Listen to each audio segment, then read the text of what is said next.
말 많고 탈 많았던 이렇게 도쿄올림픽이 막을 내렸습니다. 저는 직접 경기들을 챙겨보지는 않았지만은 그러나 영상으로 우리 선수들을 만날 수가 있었는데요. 예전에 비해서 유독 달라진 점이 있었던 것 같습니다. 예전에는 우리 선수들이 금메달을 놓치면 화를 내거나 속상해서 눈물을 흘리거나 하는 그런 모습들이 종종 보였어요.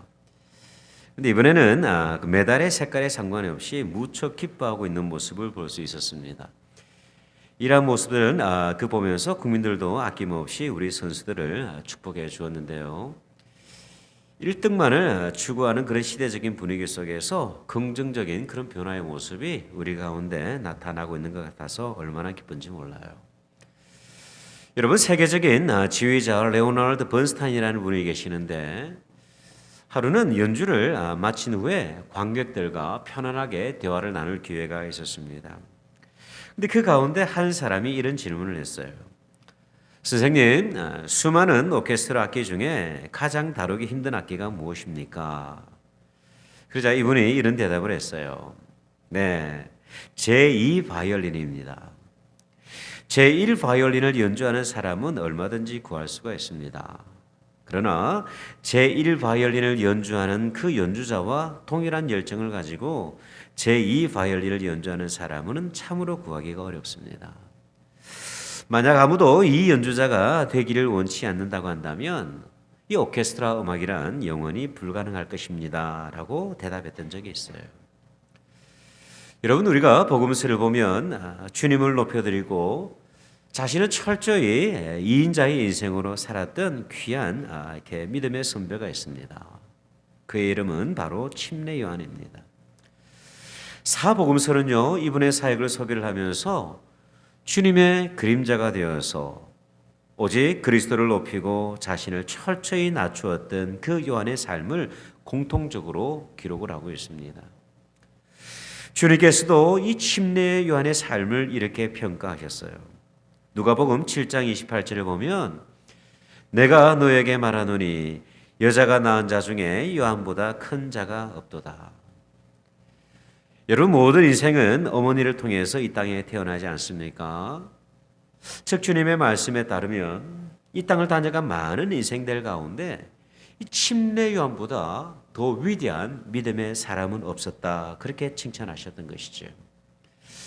그야말로 이 침례 요한은 하나님 나라에서 숨겨진 영웅, 가려진 그런 영웅이었던 것입니다. 과연 주님으로부터 최고의 칭찬을 받았던 이 침례 요한은 여러분 어떤 인물이었을까요? 모두가 1등을 추구하고 또한 금메달을 기대하고 때로는 주님의 이름보다도 우리 자신의 이름을 드러내고자 하는 이런 시대적인 분위기 속에서 저와 여러분이 참으로 주목해 보아야 할 그 신앙의 모습이 무엇일까요? 가장 먼저 우리가 주목해야 될 그 모습은 무엇이냐면 사명을 따라 한평생을 살아가는 인생의 모습입니다. 여러분, 인류 역사를 보면 헤아리지 못할 만큼의 많은 사람들이 이 세상을 다녀갔습니다. 오늘 지금 이 순간에도 약 80억의 인구가 오늘을 살아가고 있어요. 여러분, 이 많은 인생들 가운데 다음과 같은 질문을 가지고 살았던 인생은 그다지 많지 않았을 것으로 생각이 되어집니다. 그 질문은 무엇이냐면 인생은 왜 이 땅에 존재하고 있는가 하는 본질적인 질문이에요. 여러분, 많은 사람들이 무언가를 이루기 위해서 열심히 살아가고 있습니다. 저와 여러분도 마찬가지죠. 그런데 여러분, 많은 사람들이 이 땅에서의 삶을 마감하는 그 순간 깊은 후회와 허무함을 경험을 하고 있습니다. 그 이유가 여러분 무엇일까요? 제가 목회를 하면서 인정을 하시는 많은 분들을 살펴볼 기회가 있었는데 그분들과 함께할 기회가 있었는데요. 그 중요한 이유 중에 하나가 무엇이었냐면 지나온 그 삶의 시간들을 최선을 다해서 정말 노력하며 그렇게 인생을 살았지만 땀 흘려 인생을 살았음에도 불구하고 삶의 진정한 목적과 가치를 모른 채 그렇게 살았기 때문에 그렇습니다. 여러분, 저와 여러분이 이 땅에 존재하는 이유가 무엇입니까? 하나님은 우리에게 어떻게 말씀하라고 계십니까? 이사야 43장 21절에 이렇게 말씀을 하고 계세요. 이 백성은 내가 나를 위하여 지었나니 나를 찬송하게 하려 함이니라. 여러분, 인생을 우리가 낭비하지 않고 방황하지 않고 참으로 후회 없이 살기 위해서는요, 인생의 존재 목적, 그리고 하나님께서 창조하신 그 창조의 목적을 분명히 인식하며 살아갈 수 있어야만 합니다. 42.195m의 그 마라톤을 빨리 달리는 것이 너무나도 중요하지만, 그러나 더 중요한 것이 있는데, 그것은 뭐냐면 목표 지점을 알고 경주하는 것이 무척이나 중요합니다. 여러분, 성경은요, 이 침례 요한을 역사 속에 등장시키면서 가장 먼저 그의 인생이 사명을 따라 살아가고 있던 인생이라 기록을 하고 있어요. 오늘 본문 1절은 이렇게 말씀을 합니다. 그때에 침례 요한이 이르러 유대 광야에서 전파하여 말하되 회개하라, 천국이 가까이 왔느니라 하였으니. 여러분, 요한은 한 가지 분명한 사명을 가지고 있었는데, 그것이 뭐냐면 예수 그리스도의 오심으로 시작된 그 하나님의 나라를 선포하는 것이었습니다. 이어지는 본문 3절에서도 이 침례 요한의 사명을 이렇게 기록을 하고 있어요. 그는 선지자 이사야를 통하여 말씀하신 자라. 일렀으되 광야에 외치는 자의 소리가 있어 이르되 너희는 주의 길을 준비하라. 그가 오실 길을 곧게 하라 하였느니라. 요한은 주님 오실 것을 예비하며 그 죄로 가득했던 그 땅 가운데 그리스도의 오심을 선언하고 있었던 것입니다. 여러분, 우리가 알듯이 이 침례 요한의 생애는 무척 짧았습니다. 주님과 같은 해에 태어났고, 주님께서 십자가에 못 박히시기 전에 헤롯 안티파스에 의해서 순교당한 것을 생각하게 될 때에 그의 생애는 30이 조금 넘었던 것으로 추측되어집니다. 하지만 그 누구도 이 침례 요한의 생애를 의미 없는 생애로 평가하지 않습니다. 짧은 생애를 살았음에도 불구하고 목적이 있는 인생, 방향이 있는 인생, 그리스도를 높이는 그런 인생을 그가 살아왔기 때문입니다. 여러분, 오늘날 많은 사람들이 장수의 꿈을 꾸고 그렇게 살아가고 있어요. 성경은 이 장수를 하나님의 축복 가운데 하나다 그렇게 말씀을 하고 있어요. 그러나 우리가 반드시 기억해야 할 것이 있는데, 그것은 뭐냐면 목적 없이 의미 없이 방황하며 살아가는 그 인생을 우리는 결코 축복의 인생이라 말할 수 없다는 사실입니다. 비록 짧은 인생을 살아간다 할지라도 그 하나님께서 허락하신 그 생명 가운데 뚜렷한 목적과 방향을 가지고 살 수 있다고 한다면, 그리고 난 이후에 영광스러운 그 하나님 나라에 초대받을 수 있다고 한다면, 이것이야말로 우리가 꿈꾸고 기대하는 축복의 인생 아니겠습니까? 1956년 미국 사회를 충격으로 몰아넣었던 짐 엘리엇 선교사의 순교 사건을 아마 여러분들 기억하실 거예요. 그는 촉망받던 그 학교의 모범생이었습니다. 휘튼 대학 재학 시절에 이 친구는 지도력 있는 학생이었고, 레슬링부의 챔피언이자 학교 전체가 인정하는 참으로 인기 있는 그런 학생이었습니다. 대학을 수석으로 졸업한 그는 기도하던 가운데 그 남아메리카를 향하여서 부르시는 하나님의 부르심을 확인하게 됩니다. 그 부르심을 확인한 이후 1956년 가을, 이 에콰도르에 있는 아우카 부족의 선교사로 파견되게 되죠. 소형 비행기에 몸을 싣고 그곳에 도착한 그는 해변가에 텐트를 치고 사역을 준비하기 시작을 하고 있었습니다. 그렇게 사역을 시작한 5째 날이 지날 즈음에 이 짐 엘리엇으로부터 아무런 소식을 듣지 못하고 있던 선교 본부에서는 혹시나 하는 마음으로 그곳을 다시 방문하게 됩니다. 그런데 선교사 일행을 내려주었던 바로 그 해변 현장에서 짐 엘리엇 포함 5명의 청년들이 그 아우카 부족에 의해 무참히 살해된 것을 발견하게 되었습니다. 사건은 급히 미국 본토에 알려졌습니다. 그리고 그 기사를 그 소식을 알게 된 언론들은 다음과 같은 기사들을 막 쏟아내고 있었어요. What a waste. 이 얼마나 무모한 낭비입니까? 장래가 촉망되는 젊은이들이 도대체 무슨 이유 때문에 이렇게 죽어가야 합니까? 당시 언론사의 한 기자는 이 짐 엘리엇의 아내였던 엘리자베스에게 동일한 질문을 했습니다. 근데 이 엘리자베스가 이런 대답을 했어요. 낭비라니요. 왜 그런 말씀을 하십니까? 저의 남편은 어렸을 때부터 이 순간을 위해 준비해 왔던 사람입니다. 내 남편은 이제야 그 꿈을 비로소 이룬 것뿐입니다. 이후로 다시는 제 남편의 죽음을 낭비라고 말하지 마십시오. 사건이 일어난 지 얼마 지나지 않아 짐 엘리엇의 그 유년 시절의 일기장이 공개가 되었는데요. 이 일기장은 그가 19살 되던 해에 기록한 것이었는데 그 일기장에는 이런 내용이 기록이 되어 있었습니다. 주님, 주로 하여금 성공하게 하십시오. 높은 자리에 오른다는 것이 아니라 제 삶이 하나님을 아는 그 가치를 드러내는 전시품이 되게 하여 주십시오. 이 부족한 나무 토막 같은 삶에 주님 불을 붙여 주십시오. 제가 주를 위해 탈 수 있도록 나의 삶을 주께서 소멸시켜 주십시오. 저는 오래 사는 것을 원치 않습니다. 주님처럼 완전하고 풍성한 삶을 살고자 합니다. 이 짐 엘리엇의 죽음은 그 에콰도르 땅에 복음의 씨앗이 되었습니다. 그리고 이 아우카 부족 전체가 복음을 받아들이게 되었어요. 그리고 그날 살해에 동참했던 그 부족의 지도자들은 자신들의 죄를 회개하고 그곳에 교회를 세우게 됩니다. 그리고 그 교회에 담임 목회자와 사역자들이 되었어요.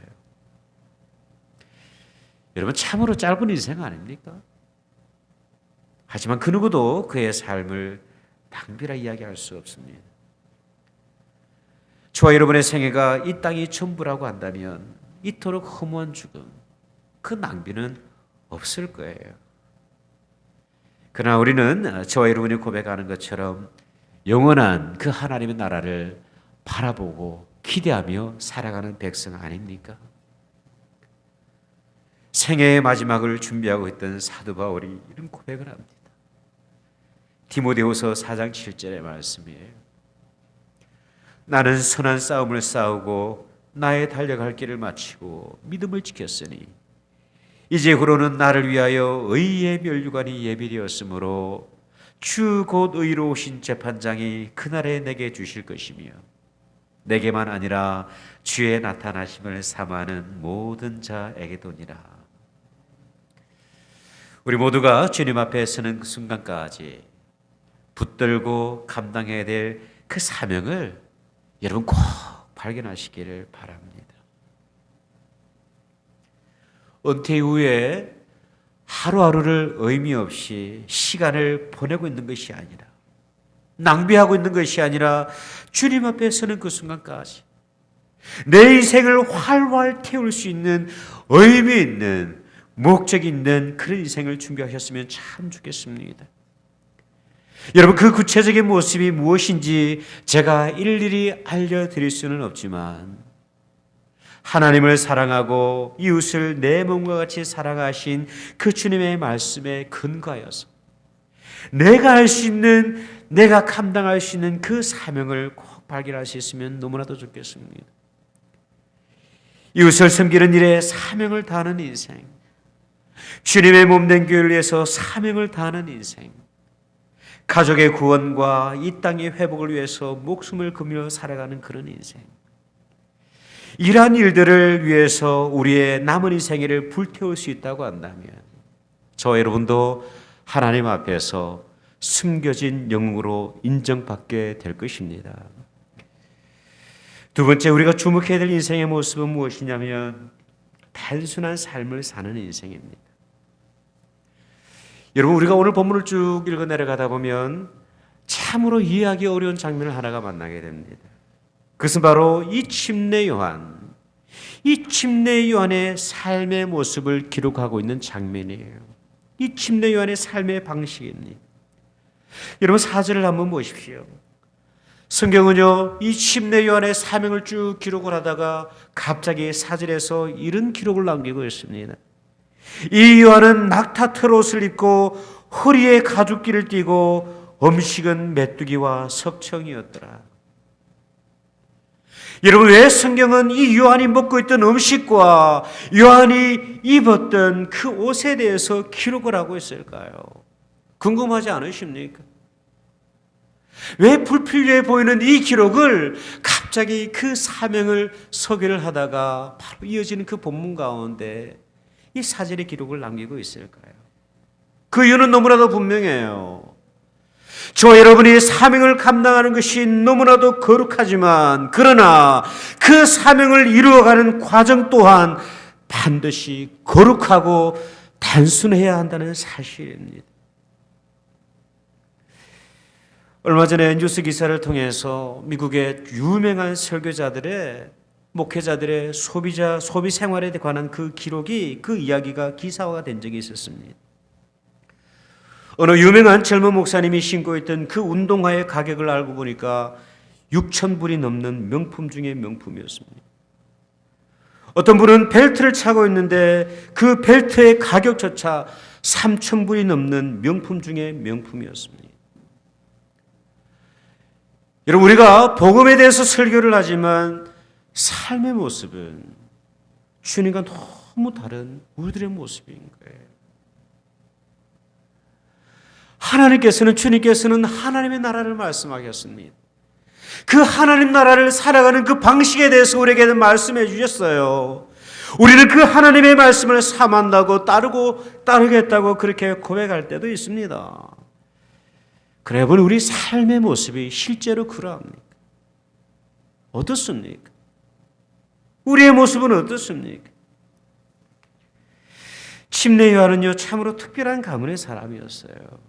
아버지가 제사장 스가랴였습니다. 그래서 자신 또한 그 아버지의 배경을 의지해서 높은 위치에서 인정받으면서 존경받으면서 그렇게 살 수 있었어요. 하지만 이 침례 요한은 그 안정적인 길을 거부하고 인적이 드문 유대 광야에서 사역을 하고 있었습니다. 서민들이 주로 입었던 그 낙타 트롯을 입었고 가난한 사람들이 먹었던 그 메뚜기와 석청을 먹으며 삶으로 그 복음을 노래하고 있었던 것입니다. 여러분, 그가 이러한 모습으로 소명을 감당할 수 있었던 그 이유가 무엇일까요? 이 침례 요한에게는 입술의 고백뿐만이 아니라 참으로 하나님의 나라를 미리 내다보고 있었기 때문에 그렇습니다. 비록 이 땅에서는 소박한 옷, 소박한 음식을 먹는다 할지라도 영원하신 그 하나님의 나라에서 주님의 칭찬을 받고자 하는 거룩한 살아있는 소망이 그의 가운데 있었기 때문에 그렇습니다. 여러분, 알고 보면 앞서간 모든 우리의 믿음의 선배들은요, 한결같이 이 소망을 품고 살았어요. 하나님의 나라를 꿈꾸는 그 소망을 가지고 있었던 거예요. 히브리서 11장 16절은 말씀을 합니다. 그들이 이제는 더 나은 본향을 사모하니 곧 하늘에 있는 것이라. 이러므로 하나님이 그들의 하나님이라 일컬음 받으심을 부끄러워하지 아니하시고 그들을 위하여 한 성을 예비하셨느니라. 여행을 떠날 때면 제가 자주 아내와 옥신각신할 때가 있습니다. 목사도 때로는 다툽니다. 그 이유가 뭐냐면 짐 싸는 문제 때문에 그래요. 저는 항상 최소한의 짐을 가져가자고 그렇게 부탁을 합니다. 그러나 아내는 이런저런 짐들을 많이 챙겨요. 왜냐하면 아이들이 6명이나 되다 보니까 사실은 필요한 짐이 너무나 많은 것이죠. 이런 속사정을 모른 채 이 무심한 남편은 맨날 잔소리만 해대고 있었던 거예요. 그래서 요즘은 제가 잔소리를 잘 안 합니다. 무서워서도 그렇고 실제가 그렇기도 하고. 근데 여러분, 이것 하나만큼은 너무나도 분명합니다. 여행길에 너무 많은 짐은 우리를 무척 피곤하게 한다는 사실입니다. 오히려 많은 짐으로 인해서 즐거워야 할 그 여행이 스트레스로 가득할 때가 있어요. 여러분, 그리스도인의 삶은 참으로 단순한 삶입니다. 이 땅에서의 짐이 가벼운 인생이에요. 왜 그럴까요? 우리의 본향은 이곳이 아닌 하나님의 나라, 천국이기 때문에 그렇습니다. 마지막으로 우리가 주목해야 될 인생의 모습은 무엇이냐면 덜러리로 살아가는 인생입니다. 제가 성지순례를 하던 가운데 이 침례 요한의 사역의 배경이 되던 사회 주변을 방문했던 적이 있는데요. 이곳에서는 그 경건주의를 실천하던 특별한 무리들이 있었는데 쿰란 공동체라는 그룹이 있었어요. 성경학자들은 이 공동체를 이끌었던 인물이 침례 요한이었을 것으로 확신을 하고 있습니다. 여러분, 사실 이 요한은요, 성경이 기록하고 있는 그 이상으로 많은 사람들이 주목하고 있던 영적인 거장이었습니다. 본문도 이 사실을 증언을 하고 있어요. 오늘 본문 5절을 보니까 이때에 예루살렘과 온 유대와 요단강 사방에서 다 그에게 나와 자기들의 죄를 자복하고 요단강에서 그에게 침례를 받았다. 이 성경학자들의 견해에 따르면 이 침례 요한으로부터 침례를 받은 사람들은 약 30만 명에 해당한다고 합니다. 사실 유대 땅 전체가, 조금 더 나아가서 이스라엘 전체가 그로 인해서 열광하고 주목하고 있었던 것이죠. 근데 여러분, 침례 요한은요, 이런 고백을 하고 있습니다. 오늘 본문 11절을 보니까 나는 너희로 회개하기 위하여 물로 침례를 베풀지만 내 뒤에 오시는 이는 나보다 능력이 많으시니 나는 그의 신을 들기도 감당하지 못하겠노라. 그는 성령과 불로 너희에게 침례를 베푸실 것이다. 요한복음 3장 40절은요, 이렇게 고백을 하고 있어요. 침례 요한의 고백입니다. 그는 흥하여야 하겠고 나는 쇠하여야 하리라. 침례 요한은요, 이 덜러리로서의 정체성을 인식하며 평생을 그렇게 사명을 감당하며 살아가고 있었던 것이죠. 새벽기도에 이 사사기의 말씀을 나누고 있는데요, 그 가운데는 우리가 너무나도 잘 알고 있는 기드온 사사라는 분이 있습니다. 여러분, 이 기드온이 어떠한 인물입니까? 300명의 용사로 13만 5천 명의 미디안 군대를 물리쳤던 민족의 영웅이자 그리고 영적인 지도자였어요. 하나님께서 불러주시고 능력 주시고 사명 감당하게 하셨고 그리고 승리의 기쁨도 주셨어요. 그런데 성경을 읽어 쭉 내려가다 보면 이 기드온이 그의 인생의 말미에 하나님의 영광을 자신의 것으로 취하고 있는 장면을 우리가 만날 수가 있어요. 여러분, 오늘 내가 무언가 되었다고 생각하고 계시지 않습니까? 내가 무언가 성공하고 있다고 생각하지 않으십니까? 때로는 우리의 가정이 이웃들에 비해서 조금 낫다고 여기고 계시지 않습니까? 저와 여러분의 직장이, 사업체가 조금 만족스럽고 안정적이라고 생각하지 않으십니까? 혹시라도 이 모든 것이 하나님의 축복이요, 또한 그런 고백이 우리 가운데 있다고 한다면, 정말 그러하시다면 하나님을 높이고 우리 자신을 하나님 앞에서 낮추는 은혜가 있으시기를 바랍니다. 나의 나 된 것은 오직 주님의 은혜밖에 없어요. 우리 교회가 참으로 좋아하는 찬양이 있지 않습니까? 오늘도 우리 그 찬양을 불렀는데요. 여러분, 세상은 그 모든 것이 우연 가운데 우리에게 축복으로 주어졌다고 이야기를 하고 있습니다. 그러나 성경은 그 무엇도, 지극히 작은 것조차도 하나님의 은혜로 비롯되었다, 그렇게 말씀하고 있어요. 그러기에 나의 나 된 것은 오직 주님의 은혜밖에 없어요. 주님의 것을 나의 것으로 여기며 살아가는 인생처럼 참으로 애처로운 인생이 없어요. 20세기 최고의 지휘자로 평가받는 토스카니니가 뉴욕에서 베토벤 9번 교향곡 합창을 연주할 때가 있었습니다. 연주가 성공적으로 막을 내리자 청중들이요 예의 없이 일어나서 모두 박수를 치기 시작을 했습니다. 이때 토스카니는 고개 숙여서 감사를 표했습니다. 그런데 박수는 계속되고 있었어요. 다시 한번 그는 고개를 숙여서 감사의 인사를 전했습니다.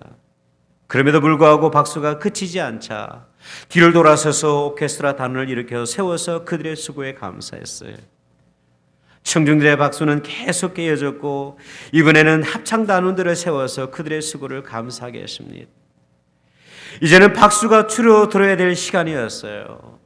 그런데 성공적인 그 공연에 감동했던 관객들은 끝까지 그 박수를 이어가고 있었습니다.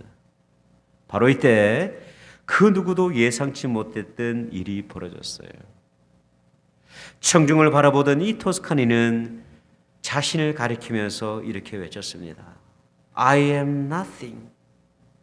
그리고 돌아서서 오케스트라와 합창단을 가리키면서 이렇게 외쳤어요. You are nothing. 그리고 관중 속으로 몸을 돌린 그는 자신이 낼 수 있는 최대의 목소리를 높여서 이렇게 외쳤습니다. I am nothing, we are nothing, but Beethoven is everything. 여러분, 이것이 바로 침례 요한의 외침이었어요. I am nothing, we are nothing, but Jesus is everything. 여러분, 주님이 나를 지으셨습니다. 주님이 나를 위해서 보혈 흘려주셨습니다. 주님이 나를 자녀 삼아 주셨습니다. 주님께서 나에게 영원한 생명을 허락해 주셨어요. 그 주님이 오늘 내 안에 살아 역사하고 계십니다. 나의 나 된 것은 오직 주님의 은혜입니다. 다시 한번 나의 주인이 주님이심을 신실하게 고백할 수 있으면 좋겠습니다. 그래서 우리 모두가 주님 앞에 서는 그날까지 주님보다 앞서가지 아니하고 주님의 그림자가 되어서 주님의 덜러리로서 살아가는, 오직 주님만 높이며 살아가는 우리 모든 믿음의 공동체 되시기를 주님의 이름으로 축원드립니다. 기도하겠습니다.